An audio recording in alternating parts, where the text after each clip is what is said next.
There we go. Good morning, everyone. That was a good job. I'm glad you said good morning back. One thing I want to do is I am the MC. I'm not a subject matter expert on Alzheimer's. That's why I'm here. I want to learn as well because knowledge is what? It's power.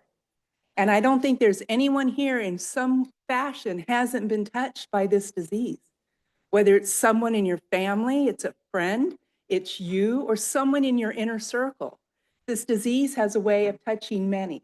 So the more people that know about this disease, how to identify it, look at how you can help relieve stressors, our subject matter experts are the perfect people to give you those insights.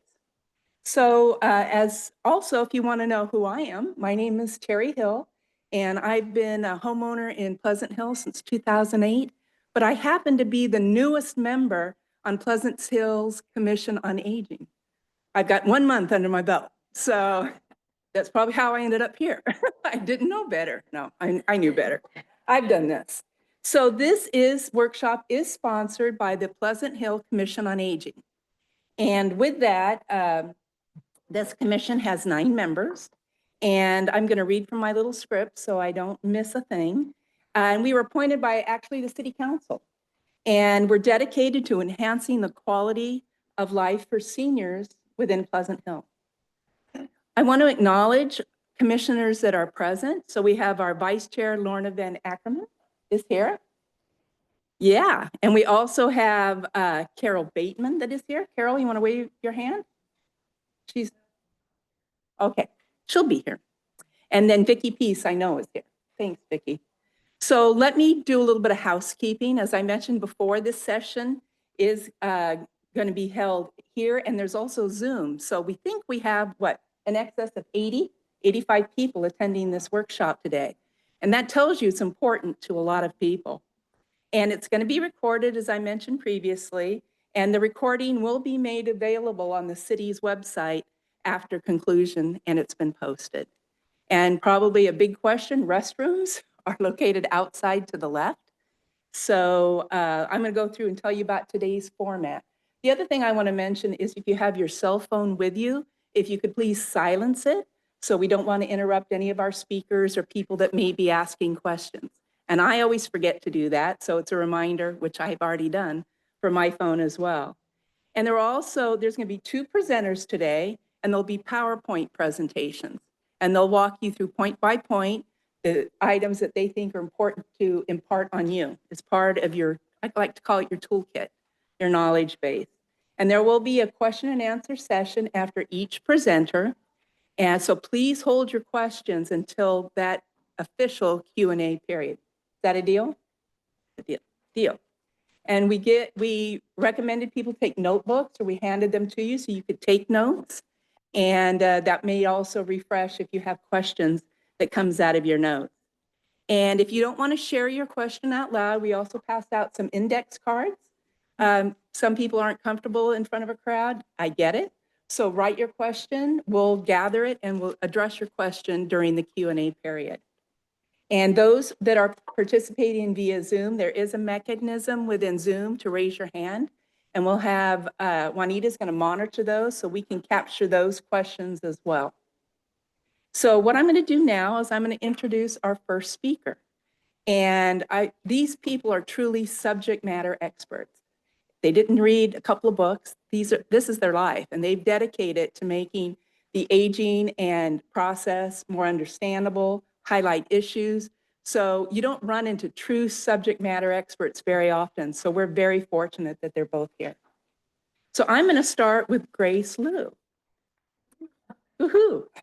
Grace is a licensed clinical social worker who provides mental health counseling to older adults at Rossmore Counseling Services in Walnut Creek.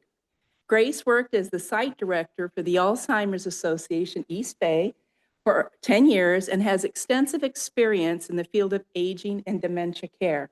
She holds a master's in social welfare with a concentration in gerontology, and I had to look that up because I didn't know what it meant. So this is what it means.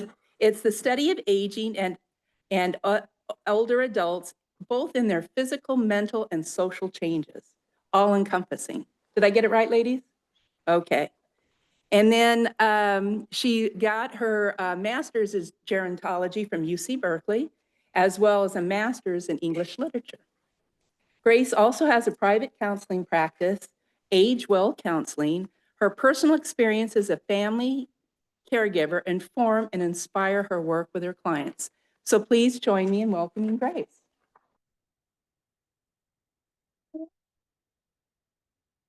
Yes, they do. These? Yeah. Will it interfere with this microphone? We'll find out. Okay. You know what? It's all right. All right. Hello. Good morning, everyone. Can you hear me all right? All right. Lovely. Okay. I'm so happy to be here with everyone today, as well as my friend Lorna and a long lost acquaintance reunited again, my friend Pam Montana. These ladies will speak after me, and I'll do a quick Q&A after my presentation. So today I am here to how do I forward the slides? Thank you.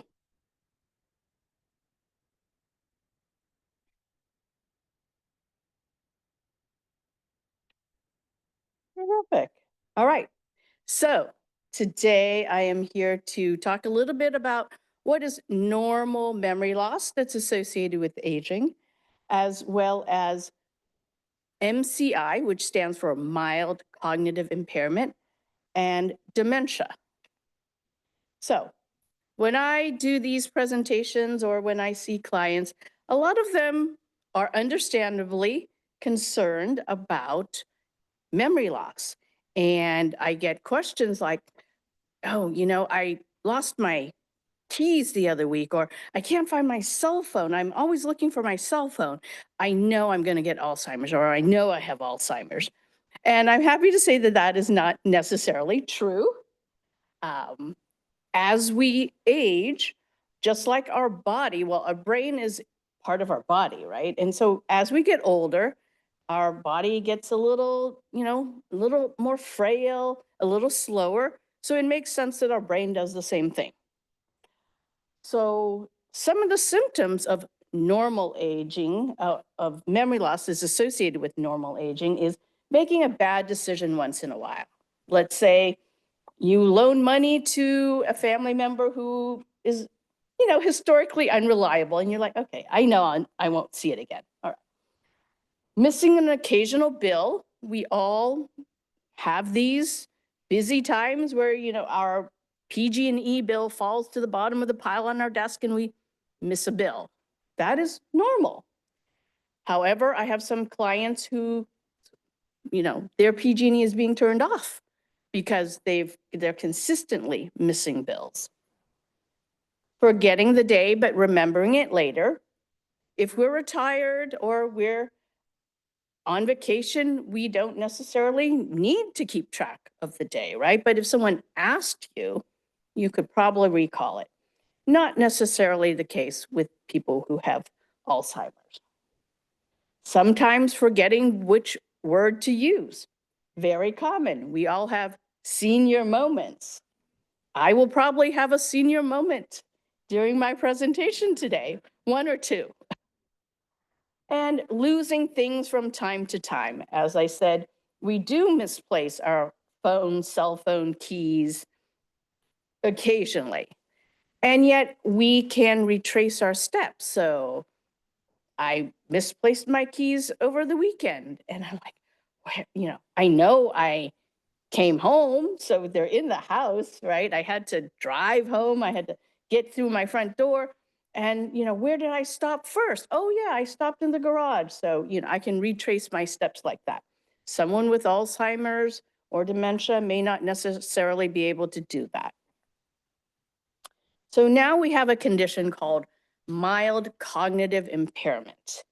And MCI for short is when a person's memory is impaired enough to show up on cognitive tests.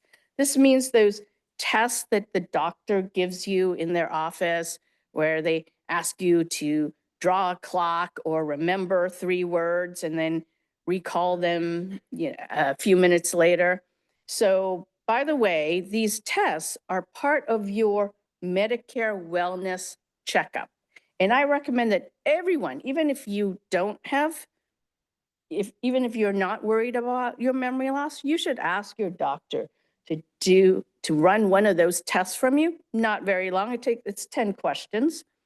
So you get a baseline of where you are now. And again, it's paid for by Medicare. And primary care doctors should be doing that every year you go in for your annual physical, but they frequently don't. They're waiting for you guys to bring it up. All right, so MCI is diagnosed when your cognitive issues show up on the test, but they're not severe enough to interfere with your daily life. And if you do have a diagnosis of MCI, your chances of developing dementia are slightly increased. Actually, a little more than slightly. Yeah, there's a 50-50 chance your symptoms will progress to to dementia. So, what is dementia? So, people frequently use the word dementia and Alzheimer's interchangeably, but they are not the same thing. Also, some people think that dementia is a mild form, and then when it gets worse, it becomes Alzheimer's. That's also not true. So dementia is an umbrella term for memory loss and other thinking abilities that's severe enough to interfere with daily life. So many things can cause dementia. Dementia is not a disease in itself. It is a collection of symptoms that's caused by other diseases. And there's Alzheimer's is the most common cause of dementia symptoms. The second most common cause is something called broadly vascular dementia. That means there are changes in the brain that's due to, well, issues with your heart. So when we have conditions like diabetes or heart disease, high blood pressure, these things impair the flow of blood to our brain. And when that blood flow is impaired, the little capillaries in our brain, those start dying off. And then parts of our brain start to be impaired. Another cause of vascular dementia is strokes. Sometimes it can be a big stroke, sometimes they're mini strokes. Also, TIAs for short, trans-ischemic, oh my gosh, I'm having a senior moment. TIA, trans-ischemic. Attack, thank you. All right. And then the third most common cause, which many people don't know about, is something called Lewy body dementia. And it's similar to Alzheimer's in that there's a certain protein that builds up in the brain. Lewy body is characterized by symptoms of Parkinson's disease and the cognitive symptoms of Alzheimer's. And there's a bunch of other dementias that accounts for the 3%, which I don't have time to get into. Okay, let's do a little deeper dive into Alzheimer's disease. So on the left side of the screen is a cross-section of a brain of someone who passed away. I think this was in their mid-70s. And that's the normal brain on the left-hand side. And on the right-hand side is someone who died at approximately the same age, but with advanced Alzheimer's. And you can see that Alzheimer's is actually an organic brain disease, meaning it's actually affecting the brain. The brains of people with Alzheimer's shrink to about, I don't remember exactly, by about 25%. I think that's correct. And you see how there are these empty spaces in the middle, a little bit like Swiss cheese. So those are the places where brain cells have died and have been replaced by brain fluid.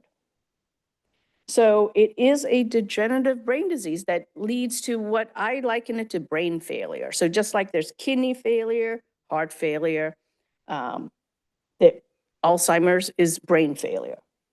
It unfortunately at this time is progressive with no cure.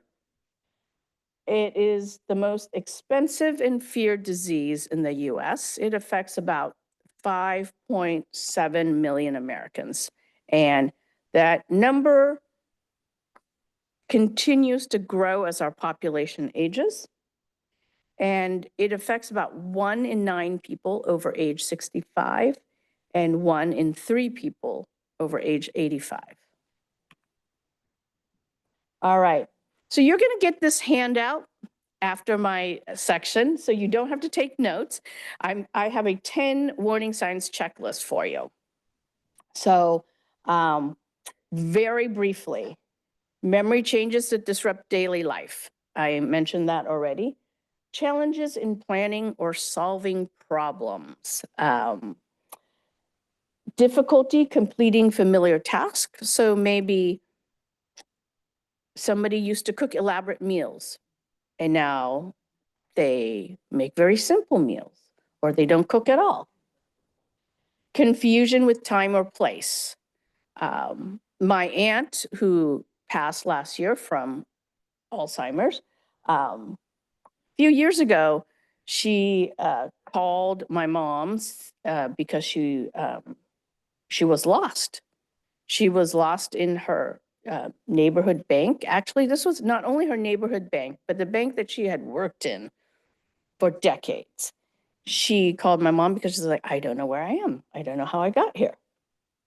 Okay. Number 5, visual and spatial difficulty. So the Alzheimer's and the other dementias are global diseases, meaning they eventually affect the entire brain. So we most often think of Alzheimer's as a disease that affects memory, but eventually things like visual spatial ability is affected, meaning person may not be able to perceive that there is a step or stairs or a curb. They may misjudge spaces between cars, or so if the person if there's someone who's having a few more dings or scratches on their car or frequent fender benders, that might be a warning sign. Also a more frequent falls because they're not perceiving uneven pavements and things like that. Okay, new problems with words in speaking or writing. Misplacing things and unable to retrace steps. I mentioned this already. Decreased or poor judgment. Again, maybe overspending or overspending things that they can't really afford, or frequently people with Alzheimer's can become victims of scams. And well, we all can, but more so, right? Withdrawal from work or social activities. So number 9 is interesting because so often social activities or work become a little too overwhelming. As the person's brain is impaired, things become more confusing. It is more difficult to cope with the feedback that we get from our environment. So like if someone used to go have lunch with friends at a noisy restaurant, they may just say, no, I'm not into that anymore. Some people have to retire early from work, or they give up favorite hobbies, because I know one of my clients just gave up playing bridge because she couldn't follow the rules anymore. And number 10, changes in mood or personality. So, um, so often people think that people with Alzheimer's or dementias become more aggressive or irritable, and that is the case. Though the opposite could be true. My aunt used to be a real strict, very, tightly wound person. And as she started to get dementia, she got super friendly. She would walk around the dining room in her assisted living and just be this chatterbox. And we're like, wow, she actually became a really nice person. So you never know. Everyone, Alzheimer's and dementia can does affect everyone differently, and we're all different people. So there's a saying, if you've met one person with dementia or Alzheimer's, you've met one person with Alzheimer's and dementia. All right, I am not going to go into this stuff. So this is the course of Alzheimer's disease, and all the dementias, the different dementias have different courses, which is why when people ask me, why should I get a diagnosis or an assessment for my person? Well, because you kind of want to know what's ahead. So generally, and again, everyone is different, the early stages of Alzheimer's disease can last anywhere from 0 to 3 years. The middle stage of dementia, where the person needs increasing help, at this point in time, many people may need to move into an assisted living facility or engage in home help, can last anywhere from 3 to 9 years. And then in the final late stages of Alzheimer's is anywhere from, again, 1 to 3 years. And often by the later stage, people are living in a facility, though it's not always the case. And Lorna will be talking about many of the resources that are available to people both in home and in the community. All right, it's very complicated. I'm not going to go into this in detail. Suffice to say that there are some medications that treat the symptoms of Alzheimer's, does not cure it. The drugs under the first bullet point have been around for a very long time. They've been around since the 1990s. They work in about 30% of people, about 30% of the time. So, and it can return people to about 6 months before, their diagnosis or when the symptoms started. But eventually they do stop working and the diseases take their normal course. No, and then the second bullet point is these are the newer drugs that actually slow the progression of Alzheimer's. And many of them are only available, these two, I believe they are still available if you're in a special program, like I know UCSF, as well as the UC Davis Alzheimer's Disease Center in Walnut Creek. They offer trials. They offer these 2 drugs. They're fairly new. I believe they were approved within the last couple of years. Okay, and then the final treatment for Alzheimer's is really the non-drug treatments. And that is mental and physical stimulation, providing psychosocial support for the caregiver and for the person, and educating the caregiver on how to respond to some of the behavioral and cognitive symptoms of Alzheimer's. So, risk factors. Unfortunately, age is the greatest risk factor. I talked about the statistics earlier. Gender.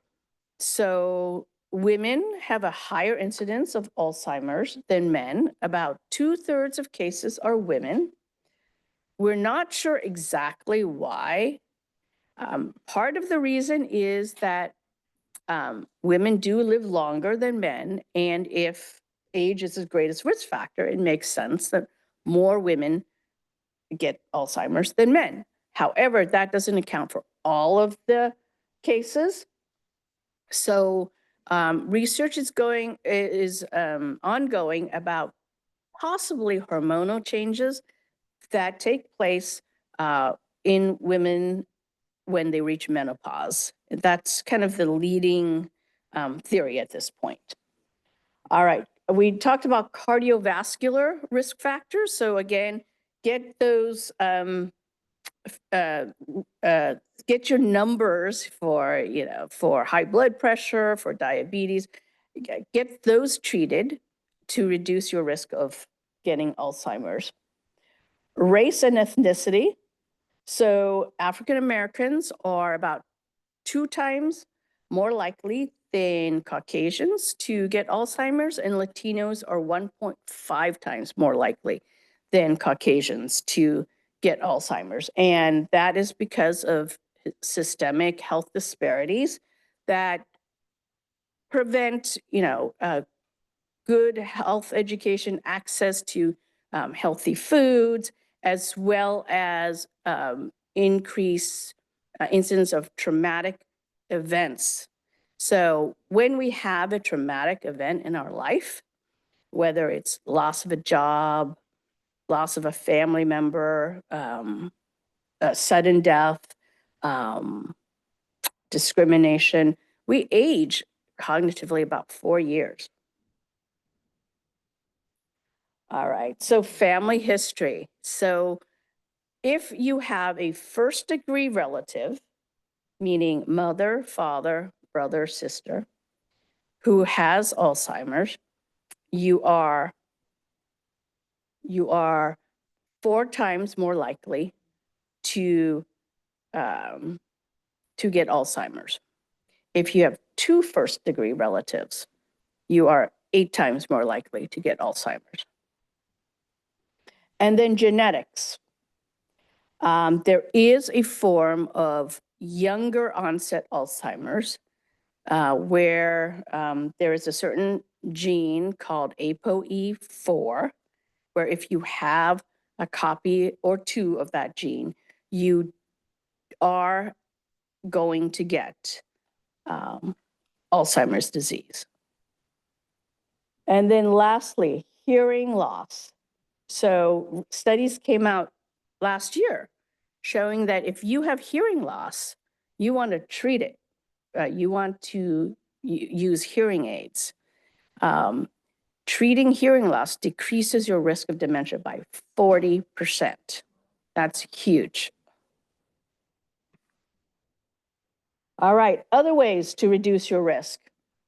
Physical exercise. That is the #1 risk to reduce your risk. And the best form of exercise is cardio. Anything that increases your heart rate, because it is so linked to brain health. Heart health and brain health are linked. So, however, anything is better than nothing. So if, cardio is not your thing, maybe try, just walking, yoga, Tai Chi, anything is better than nothing. Nutrition. So there is how many people have heard of the Mediterranean diet? Okay, fair number. And then how many people have heard of the MIND diet? Okay, the MIND diet is a combination of the Mediterranean diet and the DASH diet. DASH is the one for heart health. So you can Google those, but these are the Mediterranean and MIND diet are foods that is a diet that's low in processed foods, low in sugar, low in fat, high in healthy fresh fruits, vegetables, low in red meat, high in fish, nuts, legumes, lots of replacing butter, dairy fat with olive oil, that sort of thing. All right, social engagement. So when we interact with people in our lives, our brain is working so hard to interpret body language, facial expression, tone of voice. And our brain works much harder when we interact with people than if we were doing the most complicated crossword puzzle on our computer. So attending, going to lunch with friends or family, joining a club, taking up a hobby, all these things can reduce your risk. Continuing education. That's what you're doing right now. You're listening to a speaker on a topic that you may not have known before. So you don't have to go back to college or anything like that, but learn a new language, take some adult ed classes. And again, the continuing education should be, these are what studies show, should be led by someone, by an instructor, not online necessarily, but something just like what you're doing right now. Quality sleep. So when we sleep, this is when there's these little cells in our body that when we sleep, they act as like little sweepers, and they sweep all the toxins, including this, the protein that's associated with Alzheimer's, out of our brain. So the protein that builds up in the brain of people with Alzheimer's is called beta amyloid. It's in all of our brains right now, and it's normal, except for people with Alzheimer's, this protein somehow builds up in the brain. And when we sleep, that excess protein is swept out. So make sure to get, your sleep 6-7 hours a night if you can. And if you have insomnia, you talk to your doctor. And we talked about treating hearing and vision loss already. And that, I believe, is it. So, yeah. Oh, okay. All right. If you happen to fill out a card, if you could pass it to the center, and we'll gather those and be able to address your questions. Where's my friend Vicki? Here she goes. And Juanita will let us know if there's any questions.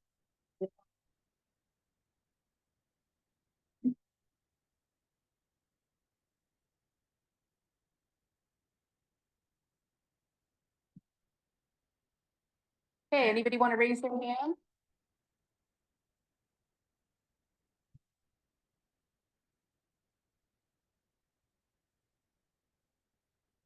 I wanted to clarify when you say first degree relative.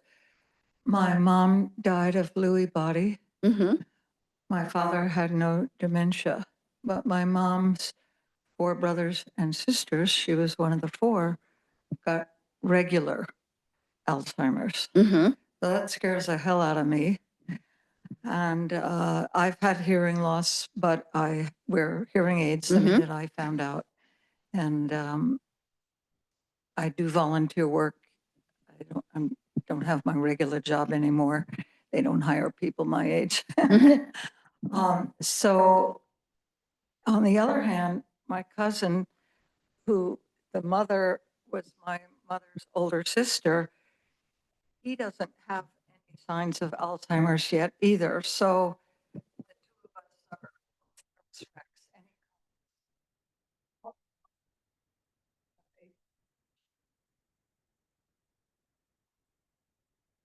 Mm-hmm. Mm-hmm. Yeah. And you guys, Yeah.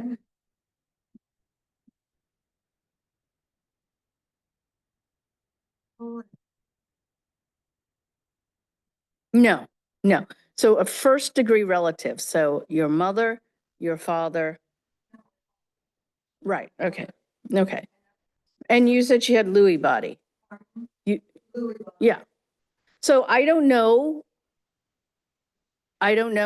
So these statistics that I mentioned are just for Alzheimer's. So I don't know about Lewy body.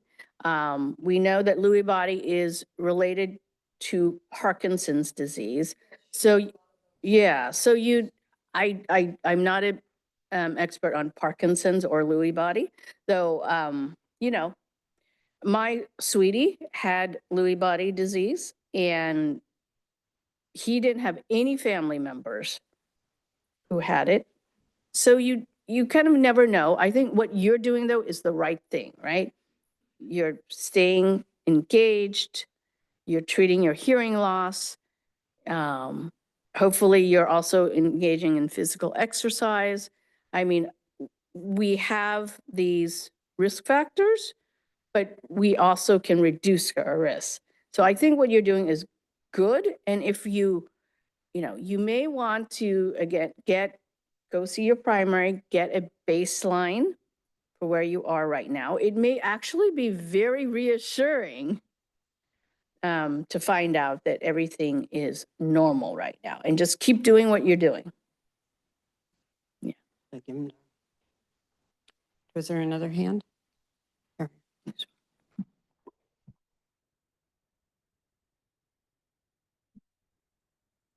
I have three quick questions. One is, you said that hearing loss, we should treat that too. If my husband already has Alzheimer's and I get him hearing aids, is there any point to that? Because he's already got Alzheimer's, plus he'll just lose them in day 3, you know? Yeah. So I have more. I don't want to say that it's too late. If a person with Alzheimer's can hear better, it might decrease their confusion. On the other hand, it is a thing. It is very hard for someone with Alzheimer's to get used to and adjust their own hearing aids. And yes, they will continually be lost. So I'm not sure if it's worth that. There are those, you know how you have those holders that you put your glasses on? There are holders for hearing aids too that clip on to the back of a shirt so that if he takes them out, at least they're hanging right there. In my experience, it's more trouble than it's worth. The other thing was he had suffered a traumatic brain injury and a head-on collision. And it was after he was supposed to be recovering from that I realized he wasn't ever going to be normal again. Is that likely to have caused the onset? Well, traumatic brain injury can cause its own form of dementias, but yes, traumatic brain injury is a risk factor for Alzheimer's. Do you want to just take this written one Sure. or do you want me to read it? I can read it. All right. So,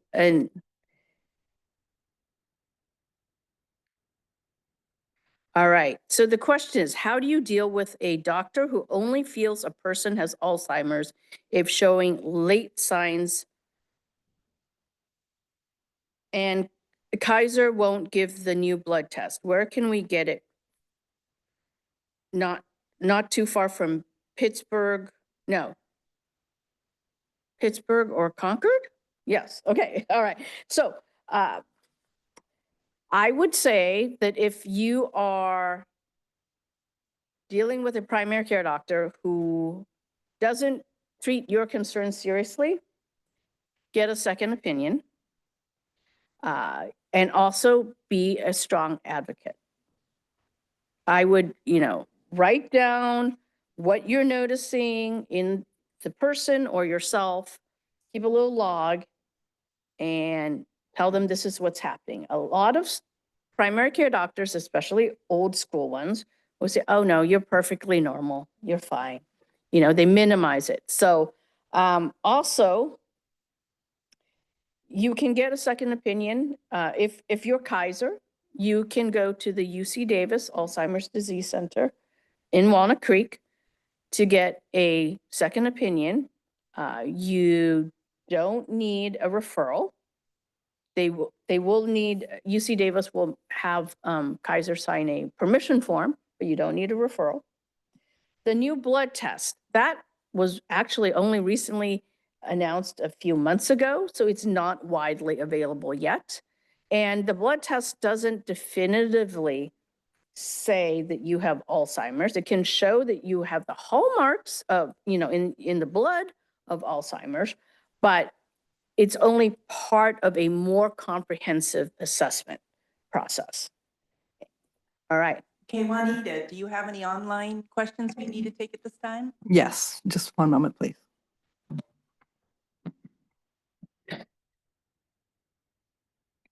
Stephanie, please ask your question. You'll have to unmute your mic. Hello, can you hear me now? Yes. Okay, great. As an online attendee, I just wanted to mention that I didn't get to see any of the slides. And I wondered if that was going to be included with the posted recording. Yes, they will. Okay, wonderful. And thank you so much for sharing this information. It's very useful and answering a lot of questions. Thank you. You're welcome. Okay, I have another one. Michelle, you're welcome to ask your question. Good morning. I'm so glad that I was able to attend. I wish I was in person because I would love to have seen, to see the slides or whatever. Hopefully, I will be able to get the slides. My concern is not really a concern, but just you calmed my concerns and some of those things. Forget where you put something and just had or whatever like that. But so you're saying that there's a cognitive test that you can get from your doctor. Correct. And what does that consist of? You said 10 questions? Yeah, well, I really can't reveal those questions here, right? Because then it wouldn't be fair. But yes, it's it's an oral test, and part of it is written. I think we've all heard at least about the drawing the clock exercise, right? Mhm. And so that test is not definitive, but it can show problems. And so if you don't do well on that test, what the doctor should and what you should ask for is a referral to a neurologist who can do a more comprehensive assessment, which includes an MRI or CAT scan, a blood test to rule out organic causes, psychological tests to rule out mental health issues like depression or anxiety, and then interviews with yourself as well as family members, and then many more tests. The whole process would take about 3 to 4 hours. Oh, okay. But the first step is to ask your doctor to give you Yes. a cognitive exam, your primary care doctor. Okay. I mean, I've been involved with many studies, and of course, they don't reveal any results. So it would be good to know where you stand. So anyway, Thank you. You're welcome. Yeah, I had two questions. First one, I have my wife's father is showing signs of MCI. He has some hearing loss. I'm wondering if we were able to get him hearing aids. For someone who's in the sort of MCI stage, might we see cognitive improvement? Possibly. I'm not a doctor. Understood. We just know that studies say that. So what happens when we have hearing loss or vision loss is when we can't hear things, our brain kind of turns off, Mhm. right? And even in a social gathering, if we can't hear people clearly, our brain turns off. And part of keeping your brain healthy is to make it work. Right. So we want his brain to be working as much as possible. Second question, I have my mother's been diagnosed with early stages Alzheimer's, and she lives alone. I'm struggling with that whole question of at what point does she need to transition to care or a care facility rather than living on her own. I don't know if you have any guidance or if there's going to be more on that topic. So that's a great segue into my friend Lorna, who'll be talking about that. But in terms of when is it time, in terms of when is it time, it's very individual. I think if you need guidance, you can talk to Lorna or myself. We can do a quick consultation with you, either by phone, by Zoom, or I think Lorna does in person as well. So it's very individual. I think we're concerned about safety, right? So, I mean, people ask me this question all the time, when is it not safe? I would say, if there was a fire, would she know how to call 911 and know that she needs to get out of the house? That's one factor. For my mom, it was when I found moldy food in the fridge, and she didn't understand why that was a problem, right? And this was a person she was a homemaker for decades. And she was all of a sudden, she's saying, oh yeah, this stuff doesn't need to be refrigerated. I'm like, are you kidding me? So, everyone's different. I mean, this is going to be our last question for this part of the Okay. session. I'm going to let this lady. All right. Ask her. Morning. Good morning. So my mom was diagnosed like stage 5 Alzheimer's, and my dad, who's here with me, is our full-time care, and of course he's got a lot of concerns. And one of his concerns is that my mom rushes my dad every day, like wanting, like she rushes my dad to go somewhere. Oh, okay. Doesn't even know where to go, but she's just thinking that she has to go somewhere. And then at the end of the day, she would rush to go home. So is this also part of, the deal? Yes, absolutely. Absolutely. So that can be a common symptom of Alzheimer's and dementia because the person's sense of time is impaired. They may also be a little restless because the central problem in dementia and Alzheimer's is confusion. And also the person's sense of initiative and motivation becomes impaired. So they literally cannot think of what they want to do next, but they want the body, their brain gets restless because we all want to be doing things and staying active and having purpose. So what may help in this case is actually, taking her out just for a walk, taking her for a car ride, coming back, also giving her purposeful activities. And don't be concerned about the final product, right? A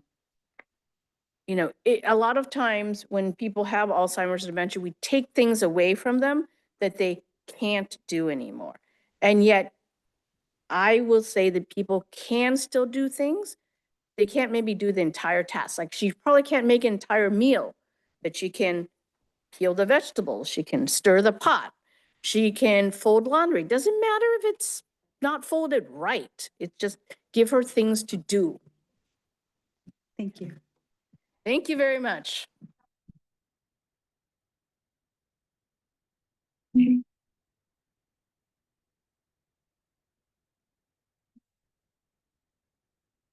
Okay, we're going to reboot the computer.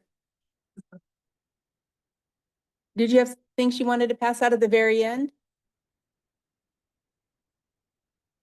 There is a program here in Pleasant Hill. We're very fortunate to have. It's called Choice in Aging, and they do have a daycare program for Alzheimer's patients that you might want to look at. It's a Monday through Friday, like 8 to 2 o'clock. It gives respite for the family caregiver. So that's at Choice in Aging here in Pleasant Hill. Yeah, we do have some handouts that we be given, talk about resources, warning signs. I am. Okay. So as we're getting settled, wait till they reboot, but did everyone here learn something new today? We're not even done. There's more coming. So, and you're going to have questions after you leave today. And there's going to be ways that you can reach out to organizations that can help you. So I know I've learned a lot, put a lot in perspective, but we have another fantastic speaker. They'll be starting shortly. As soon as you're ready, Juanita. Okay.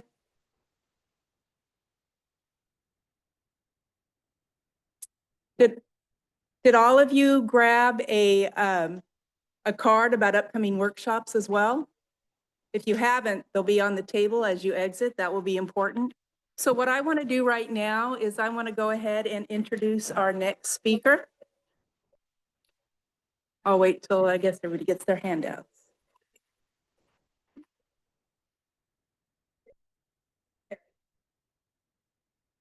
Yeah, somebody, yeah.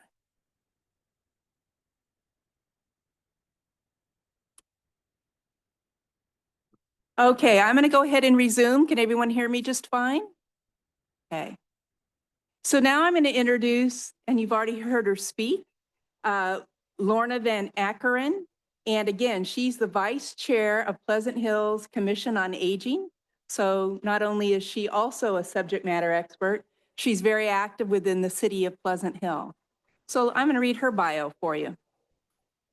So Lorna is a certified geriatric care manager and founder of Aging Care Concierge. She's a passionate professional with an educational foundation in social welfare, gerontology, and public administration. She brings extensive experience in helping individuals age in place and active leadership as a board member of Choice in Aging and Meals on Wheels Contra Costa. Additionally, Laura serves as an appointed member of the County Advisory Council on Aging, lending her expertise to address the needs and challenges of the elderly community. In her current role, she provides personalized support and guidance to individuals and families, helping them navigate the complexities of care and enhancing the quality of life for older adults. Lorna? Thank you. Thank you, everyone, for joining us today. The commission loves putting on workshops for our community, and we're just really happy to have this kind of participation. I'm going to follow up what Grace shared with some things that we can do to take control of our lives. One of the things, and when Grace was talking about the trajectory of the disease, the first couple of years, at times you may need to bring in outside help to care for your loved one in the home. And that would be retaining the services of a caregiver. And it's going to be when you need assistance for daily living activities, such as grooming, bathing, eating, transportation, incontinence care. And it's also when the family member, the family caregiver needs a break, needs respite. So I want to point out, and I'm going to use this cute little thing, activities of daily living, okay? Those are the things that you need to have done every day to survive. And a person with Alzheimer's may and will eventually need help with those. So when you need to hire a caregiver to come into the home, there are a couple of ways to do it, and I'm going to be brief about this. I'm just going to give you a lot of information for you to start on your journey. In hiring a caregiver, you can do an independent caregiver or you can do a state licensed caregiver. The difference is obviously money, but I want to explain some of the things you need to think about. When you hire an independent caregiver, you are the employer. You need to check to make sure they're not a convicted felon or an axe murderer. You need to know that they know how to take care of your loved one and what to do. You need to be the person who pays them. Technically, by law, you're responsible to file a 1099 form at the end of the tax year. And you also need to make sure you have an umbrella coverage of some sort in your home for insurance purposes, should that independent caregiver fall and hurt themselves or steal something. So those are the issues when you hire an independent caregiver. Right now in our community, it's going to be probably about $23 to $30 an hour-ish, okay? When you go to a state licensed caregiving agency, and there's about 60 of them in our community, they are registered by the state of California. Their caregivers are registered by the state of California. They have their background checks by the FBI, the Department of Justice. Many times the home care organization will check DMV for drunk driving and those kinds of things. They have workman's comp, they have theft insurance, so they're covered. You are covered. It's not your responsibility if somebody falls and hurts themselves in your home, because that agency that you are working with has that coverage. They are also responsible for scheduling and training that caregiver. And they are responsible for paying them and also issuing the W-2 form at the end of the year. Right now in our community, I'm going to say probably around $38 to $46 an hour for the caregiver. And really quickly, if you're going to hire a caregiver, a couple of things to think about when you go through and state licensed care organization. The questions that you're going to want to ask is how, first of all, you want to make sure that company is going to come in and do an assessment. You don't want to call up and say, hey, my mom is discharging from John Muir at 4 o'clock today. Can you have a caregiver be there at 6 o'clock to help me?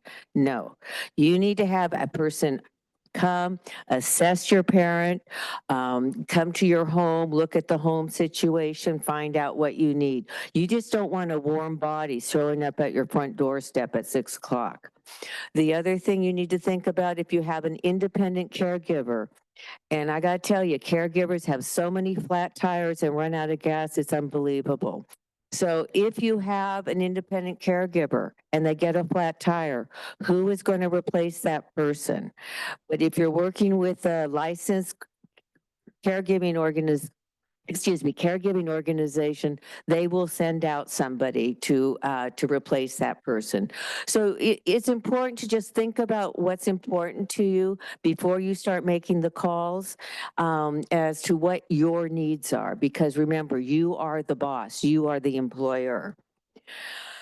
So now your loved one is in your home, their Alzheimer's or dementia is progressing, their decline is progressing, and for me personally, it became a safety issue, kind of like what Grace said. It became a safety issue that my mother could no longer live at home safely, even with the 24/7 caregiver that I had in place.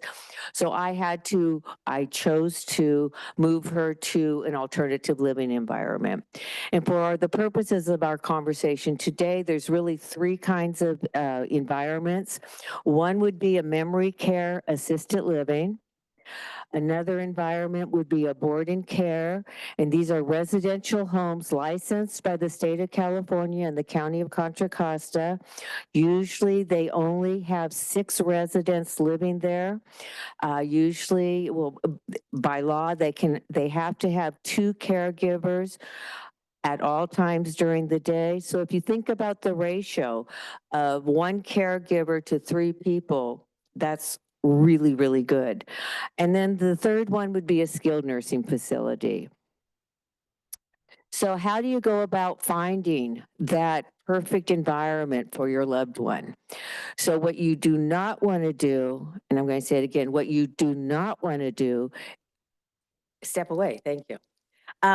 You do not want to go a place for mom. You don't go to the internet and type in a place for mom or caring.com or care.com. No, because if you do that, you are going to be bombarded by emails. And they're going to come from someplace in Tennessee who knows nothing about Contra Costa County. So you don't want to do that. What you do want to do is you want to retain the services of a local placement specialist, or you want to go on canhr.org. And you can shop for different living environments that way. But if you retain the services of a local placement specialist, that person pre-screens the communities, knows the staff, knows the management, knows the violations that they've had. They know staffing turnover. It could be a beautiful place. It could be a beautiful assisted living property. But if you have management turning over every 6 months, to me, that's a big red flag. You don't want to go there. You want to have people that are dedicated and are there for a reason. And then that local placement specialist will also take a look at your budget, what your needs are, the type of socialization that your loved one wants or needs. And then they'll tour with the family. They'll make appointments and they'll go to these communities and tour with you. So I want you to know that there is such a thing as a local placement specialist. There are several of them within our community, within Contra Costa County. I work with a few of them and I'd be happy to share those names. Or you can go up on the internet, I think, and look for, local placement specialists. Pardon?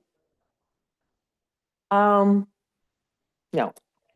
But the county brochures that you got at the front desk, that is a Bible. Keep that by your phone because that has all the phone numbers of Meals on Wheels, Medi-Cal, Medicare, senior centers and their locations and their phone numbers. So that is really a valuable, I call it the Bible. Keep that. So let's talk individually about what the 3 different places are. A memory care and assisted living. They're going to do individualized assessment on your loved one. They're going to create a personal plan tailored to your loved one's needs. What they do is they help on all aspects of ADLs, remember, activities of daily living. They do medication management, and it's in a secure, lockdown environment, 24/7 supervision. Now, there's lots of assisted livings in our community. Most of them have memory care. And if you're in an assisted living that does have memory care, you can move from assisted living into the memory care as you need it. So that's a suggestion. If you're just now starting to think, I want to downsize, I want to move out of my 2-story house, maybe I want to move to assisted living, you might want to think about moving to an assisted living that has a memory care there. Again, a local placement specialist will help you make those determinations. But I do want to do my little red flag thing that I do. The ratio of care to the residents in a memory care is at the very minimum 1-7. And then you have that caregiver who has the flat tire. So now it's 1-10. And then you have somebody who has COVID and is out. So now it's 1-12. So the ratio of one-on-one care for your loved one is never going to be as good. This is a recorded, will most likely not be as good as getting the care at a boarding care facility where you have a ratio of 2 caregivers to 6 people. So boarding care, what is a boarding care? It's in your neighborhood. It's that one that has the ramp leading up to the front door, or maybe the no smoking oxygen sign because there's somebody there that's on hospice using oxygen. They are licensed by the state and county. They specialize in memory care. They have a great high, as I already mentioned, high staff ratio, and it's a lot of one-on-one interaction with the residents. It's a home-like environment. The dinner is made in the kitchen. The meals are served at the dining room table. If your loved one no longer wants to eat in the dining room table or is bedbound, the meals are brought to them. They have not as many activities per se as maybe a memory care does, but that at the level of care that your loved one needs, they may only want to be playing with a jigsaw, with a puzzle, or are doing coloring or whatever. And then it's very individualized and personalized. The family can come and go usually at any time. It's an open door policy. I used to always my husband would take our dog down, walk close to my mother's home, and feed her lunch a couple times a week. And the dog was the mascot. She just roamed from room to room. So it's very comfortable. It's very homey. And then your skilled nursing facility. And that is where somebody who maybe be on dialysis or who needs injections ongoing or IV therapy or wound treatment. It's 24/7 nursing care. There are specialized units, if you will, for the patients with Alzheimer's and dementia. It is extremely costly. However, if you are on Medi-Cal and there is a bed available, it is 100% paid for by Medi-Cal, the care. Now, do you want to live in a skilled nursing facility would be that other question. And I can talk to you about that off camera. So there are some public benefit programs that I want to share. Now, again, this is today. We know our federal government is going through a lot of changes. So everything I shared today could be different tomorrow. But in California, in January of 24, the eligibility test was eliminated. It used to be you could only have $2,000 in assets in order to qualify for Medi-Cal. Now everyone in this room qualifies for Medi-Cal. However, based on that, there is a share of cost. So if you get $1,800, you're good to go. If you have a Social Security, a pension, whatever, they take that $1,800, you get to keep $600, and the rest of it goes to your care. There are ways to often offset the cost if you're a married couple, to where the healthy spouse will not acquire shared costs. But that becomes a individualized personal question, so don't be asking me that here. It's based individually on the income and everything. So programs in terms of public benefit, if you're on Medi-Cal, you would have access to in-home supportive services, and that's IHSS, where you would have a county social worker come to the home, assess your loved one. They would determine how many hours you qualify for help. And then they would say, like, perhaps your loved one qualifies for 30 hours of help. That'd be 30 hours of help at, hold on, $17 an hour, that you would get to pay your caregiver. Now, that could be you, that could be your son, your grandson, anyone can be that caregiver, or you could use that money to go towards your independent caregiver that you hired, or towards the state licensed caregiver that you hired. There's also a program here in Contra Costa, well, in our community, called PACE, and that's a comprehensive health service that you're available under Medi-Cal.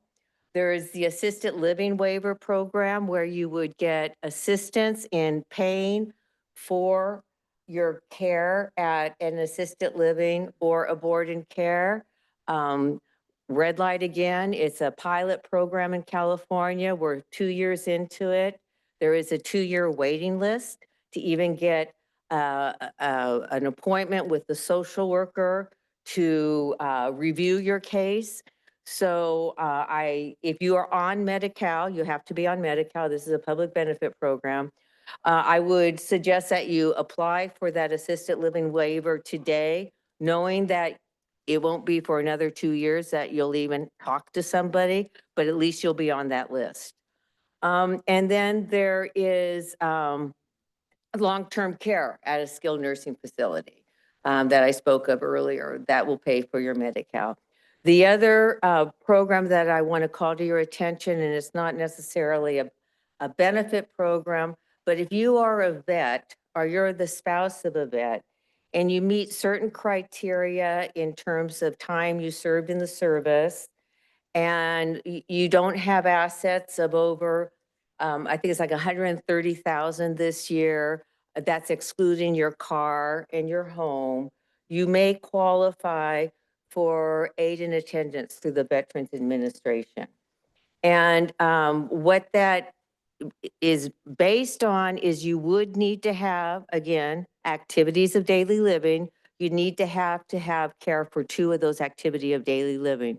But in my mother's case, as a spouse of a vet, she qualified by the time I blew through my father's stock portfolio caring for her and my 24/7 caregivers. We were able to qualify for that. And she actually got a $1,400 check in her deposited in her checking account every month, which offset it maybe 20% of her care, but it was something.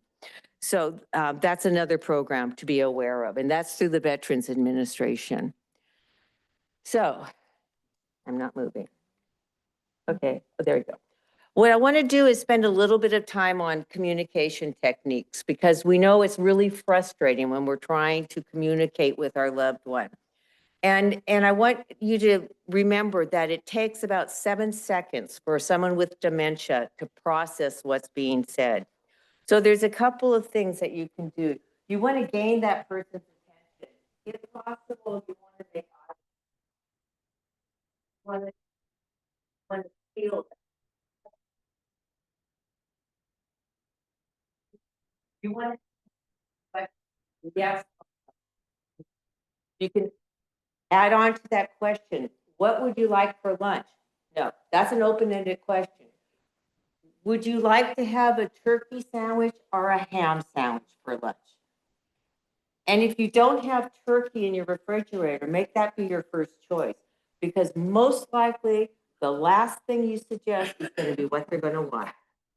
So would you like a turkey or ham sandwich? They're going to want a ham sandwich, okay?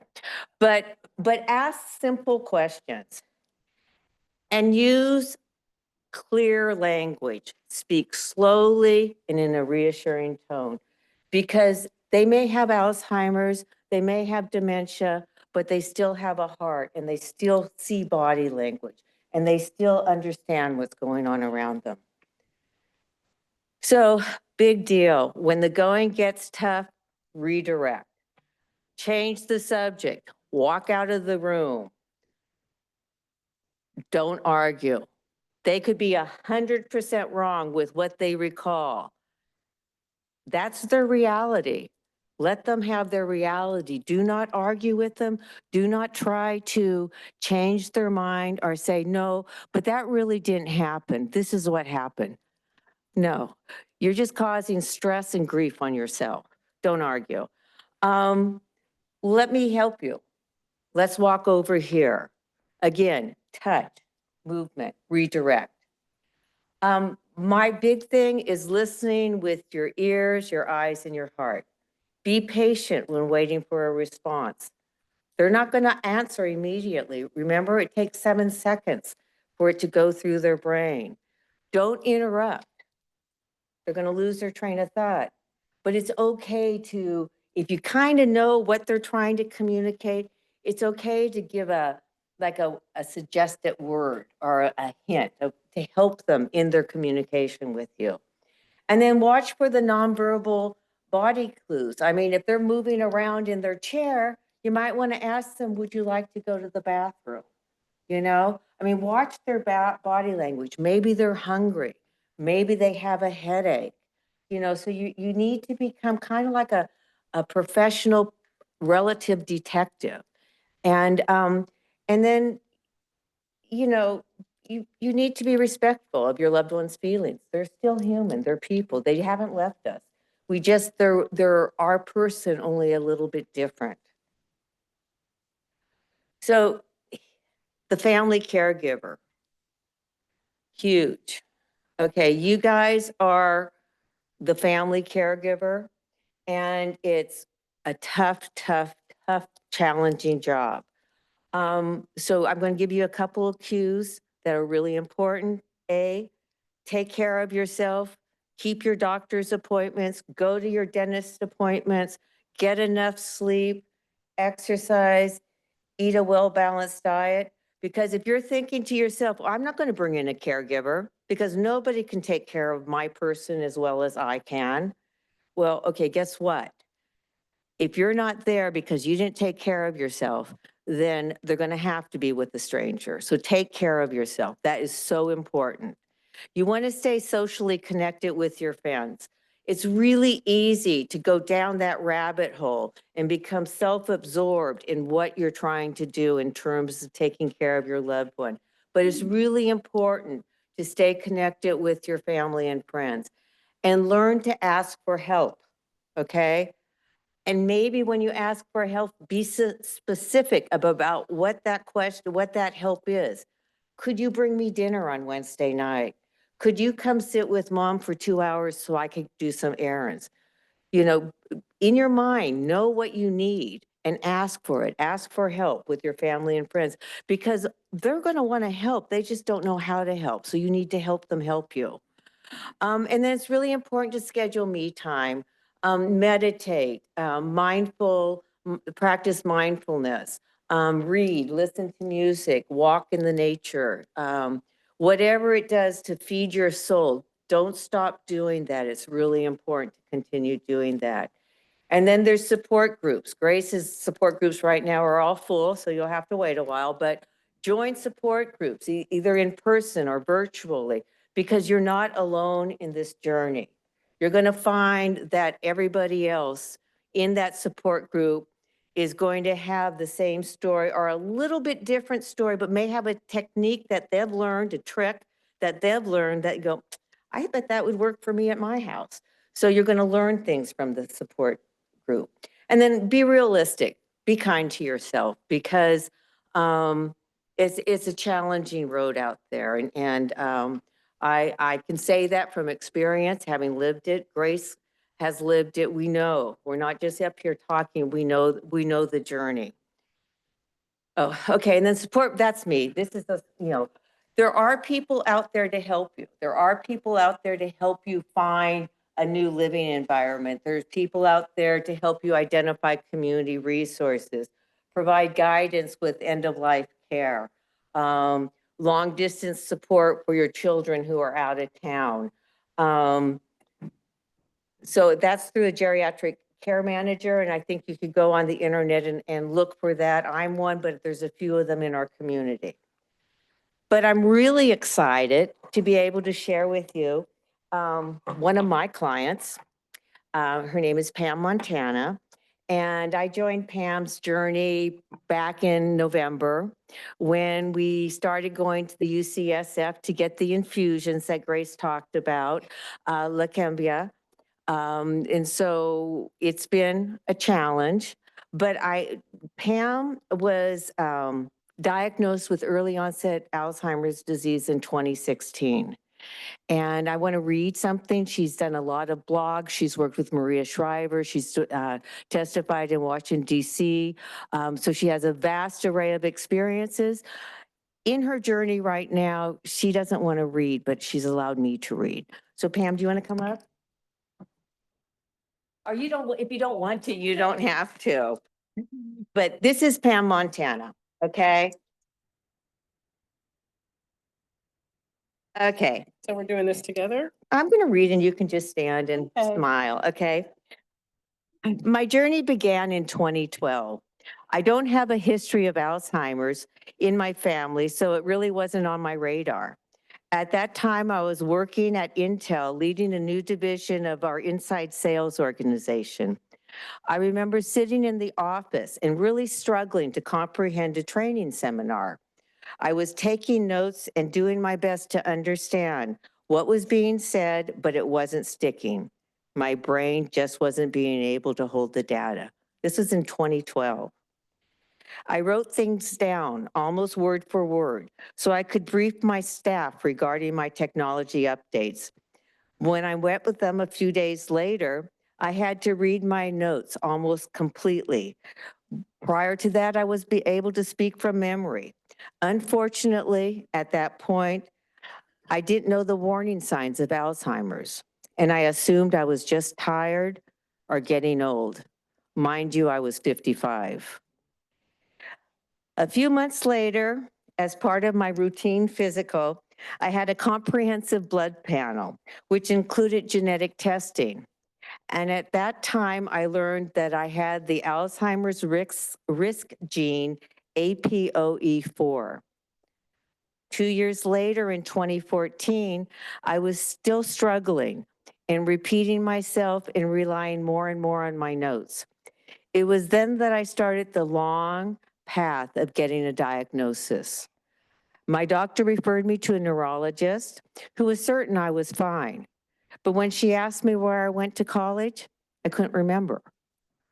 She referred me to another doctor who put me through a series of tests that he was certain I would pass with flying colors, but he was wrong. I was diagnosed with mild cognitive impairment and was sent back to my neurologist, who sent us to UC San Francisco Memory and Aging Care Center, where I had 3 days of cognitive testing, MRIs, and PET scans. By 2016, things were getting very difficult at work, so I took a medical leave of absence. That was a very hard decision to make, but it was one of the best decisions I ever made. Stress is not good for anybody, but it's really not good if you have Alzheimer's disease. Later that year, my husband and my daughters joined me at UCSF in a room filled with doctors and research scientists from around the world. Together, we finally learned the cause of my symptoms. I was not happy to hear the diagnosis of early stage young-set Alzheimer's. We all cried. We still cry sometimes, but I knew something was wrong with me, and now we knew what it was, and I could finally move forward and deal with it. That night, my husband and I went home in shock. We cried some more. We had some drinks. We drink some more. And we actually had several drinks, and we got our feelings out. I couldn't sleep that night because I was planning my funeral. I know that sounds silly, but your mind goes to a dark places sometimes, and it's hard to turn off. But you know what? That next day I got up and I went to work. I changed my Facebook, Twitter, and LinkedIn profiles. I proclaimed to the world that I had Alzheimer's and that I had a new job, a job with real purpose. That job was and is to fight for a cure, to raise awareness of Alzheimer's, and to share my story with anyone who is willing to listen. I was determined to use all my skills and training to empower others to remove the shame and stigma of this horrible disease. My life changed and was filled with hope, and I found this new purpose. I believe God gives only what you can handle, and He knew I could handle this challenge. To date, I've written 122 blogs, received comments and support from all over the world. I've participated in numerous clinical trials for new medication to treat and cure Alzheimer's. I've shared my story to fundraise for Alzheimer's research. I have spoken at forums advocating for research and funding. I've sat on the Alzheimer's Association Board of Directors. I've appeared on PBS specials, in newspaper articles, podcasts, and at amazing events like this. The days were long and exhausting, but it felt good to be doing everything I could to end Alzheimer's. One of my first and favorite doctors back in 2016 at UCF told me the most important thing I could do was to do what makes me happy. Do what makes you happy. And being here with you makes me very happy. Alzheimer's affects each person differently, and early detection is so important. I hope you have all paid attention to what you are experiencing and to fight to get the help you need, and don't stop until you get the answers you're looking for. And don't go to the doctor alone. Without my husband's help, I would never have gotten my diagnosis. I hope that I've inspired you to advocate for yourself and support Alzheimer's research and programs that help people like me. Thank you again for my opportunity.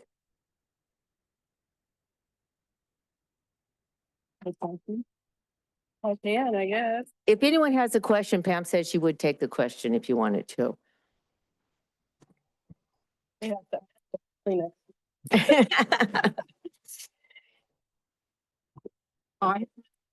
Sorry.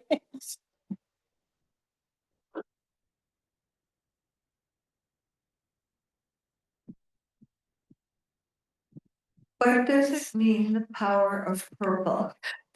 Well, Pam, the I'm power of sorry. purple. What does it mean, the power of purple? What is purple? Yeah, Alzheimer's Association.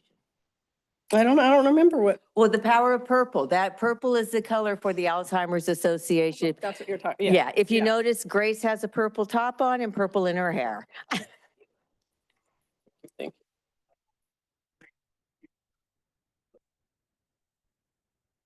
you.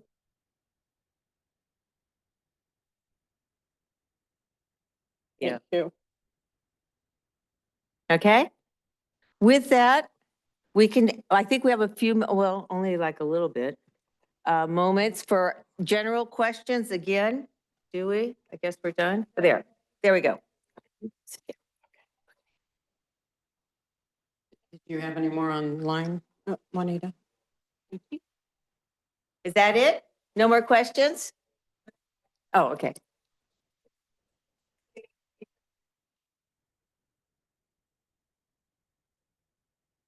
You know that one, California, da, da, da. So CANNER stands for California Advocates for Nursing Home Reform. And they're a nonprofit agency. They don't just work with nursing homes. They are a consumer advocate agency, meaning they help you.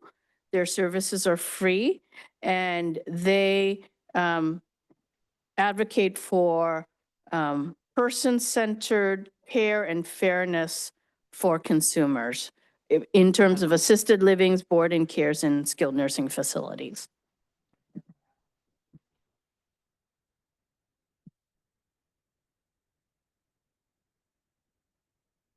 I've heard lately that Alzheimer's will now be called diabetes free. Is that what is coming out?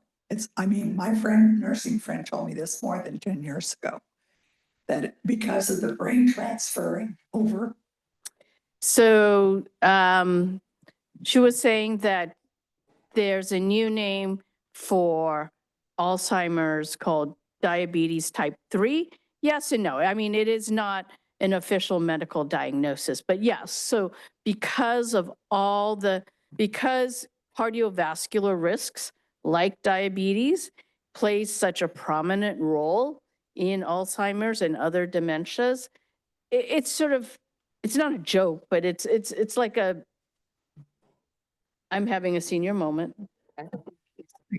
It's like it's not a medical definition, but it is some acronym, not an acronym. No, it's not an acronym. It is a kind of like a metaphor, I guess. Yeah. Juanita, there's a couple of online questions. Michelle, you're invited to speak. Hello, I have something to say. I just thank you guys all. That's just a wonderful workshop. Have me in tears. Pam, I didn't catch her last name. Amazing. I have a friend that had Alzheimer's. I have lost contact with her, but every point she was in denial. So I love how you embraced it and you say we're going to do something about it. And I just love that. And thank you guys. I'm glad I was able to attend.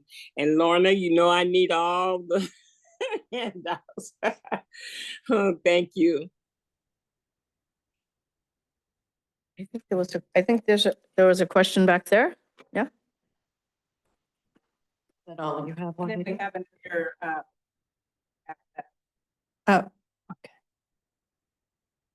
You've mentioned diabetes a lot.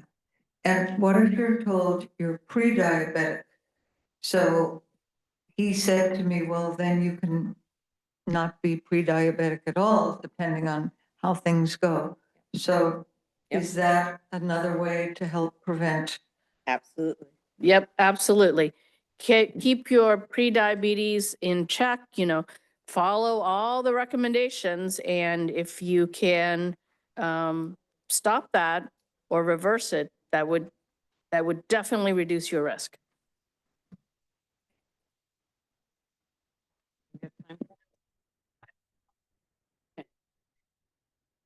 And it got changed. Can you go back? will be the slide. Slides. And actually, we have business cards out there. Grace and Lorna have business cards out there, so please feel free to take some. Was there a Zoom? I put Grace's handout out on the table out there too. If for some reason somebody didn't get one, I think we got them all passed out. Okay, thanks. Juanita, maybe. Are you getting a question online? Give me just a Stephanie, please go ahead and ask your question. Thank you so much. I'm just truly amazed by Pam's story, and more so that after I think 20 years that her condition hasn't deteriorated so much to the point that she's lost the ability to function. I'm wondering what is contributing to that? Is it the infusions that you mentioned? Doing what makes you happy. Come on up. Remind me what the question was. I'm wondering, you've been so successful over the years at staying engaged and controlling your condition. What would you say is the contributing factor to that? I don't know. I just wanted to keep going. I mean, I'm just a fighter, and as I talked to you, all the stories about what time and when and all that kind of stuff. I just really wanted and do want to just stay. She wants to continue to do what makes her happy. And I want to mention that I have 2 grandbabies. Oh, congratulations. And so that has made a huge difference. They're 2.5 years old, and I see them every week. And I mean, if you have any kids, and I guess obviously everybody has some child or whatever, but it just, when my daughter got pregnant, it would just changed my life. And by then I was already done without working. So I couldn't really work anymore, but then I was, doing everything with my grandchildren and all that kind of stuff. So I don't know. I'm pretty tough. I want to keep going for as long as I possibly can. And so that's my goal now. Thank you. Thank you for sharing your story. I want to share that Pam does Uber to Nevada to visit her grandkids every Monday. All by myself. All by herself. Oh, That was me. oh.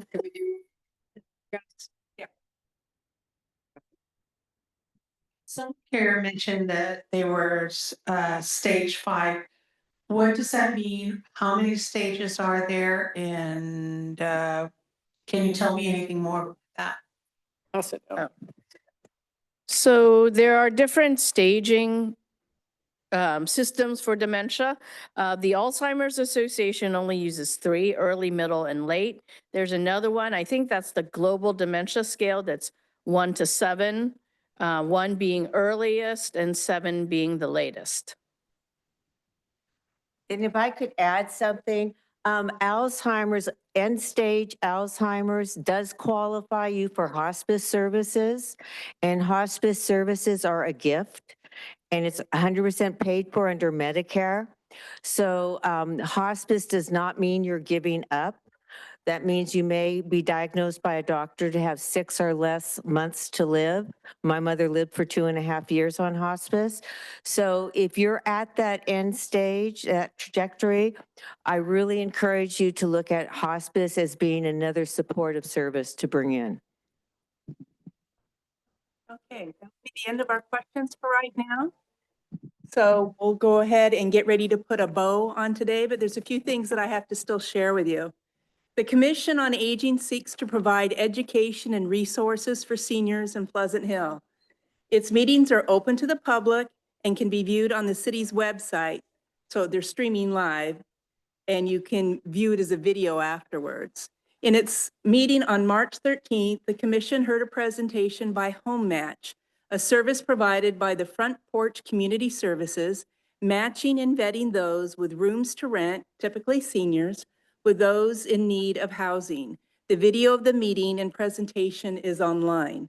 The Commission will meet this Thursday, June 12th, here at City Hall at 5 p.m., so you can attend as a guest if you'd like, and there will be presentation from Meals on Wheels, a local organization that provides much more than just meals. Copies of the meeting agenda we shared, they were out on the table. If you didn't get one, you might be able to pick one up on the way out. And those that are watching via Zoom can get the agenda on the city's website and homepage under Agendas, Commission on Aging. You can also watch a video recording afterwards on the city's YouTube channel. I highly recommend that you visit these sites that are managed by Pleasant Hill. There is a wealth of information. If you can't be here in person, you can always go back and revisit the meetings. And you can also take, if you took a postcard from the registration table, it was about upcoming workshops, great information. There's a QRC code, and you can also visit the city's websites. On the backside of on other city events, including concerts by the lake, and I hope you partake in those, because those are great events as well. There's also a survey that you could fill out. There's also a QRC code that you can do it online. For those that are going to fill it out while you're here, you can just either leave it up here and we'll gather it. Or was there an address, Juanita, to mail that in? Just online. So you can do it online if you can't do it. And all participants will receive a follow-up email with a link to survey and copies of the handouts. So we've had that question several times. You're going to get the handouts. And for those here in the room, there are paper copies, as I mentioned, talked about the QR code. And if you need a survey, you've got multiple ways to get it. One thing that I have led a lot of conferences and workshops actually around the world. And one of the things that I always like to add to a survey, and there won't be a formal box on it, but if you could write on, it's called EBI. What would make this workshop even better if? So that's positive feedback, ways that maybe we can enhance your experience, whether you're here in the room or you're online. So remember, EBI, even better if. So once the video and PowerPoint slides are posted on the website, all attendees will get an email. You know, we really want to thank the speakers. This is like a once in a lifetime to talk to someone that has, two ladies, that have great knowledge and resources and has answers to your questions, but also to have Pam here. I mean, you can tell that your story resonated with a lot of people. I'll also tell you, I didn't mention at the beginning, I'm not gonna cry, in here in honor of my aunt. Her Alzheimer's progressed extremely quickly. Within one year, she was traveling from Alaska to see her family on the West Coast. 2 years later, the airlines actually contacted our family and said she should not travel by herself. That's how rapidly. She was surrounded by love and care, and her journey was short. It could have been identified late, but we made the best of her remaining years, and I'm here for my Aunt Billy. So there you go. All right. So, I think we can all agree we accomplished a lot. But don't let your journey in becoming Alzheimer aware end today. You're going to see lots of resources. We are very gifted in Contra Costa County, Pleasant Hill, to have these resources available. Not all counties and cities have access to this information. So once again, let's thank our speakers and remember to fill out your surveys. Thank you for attending.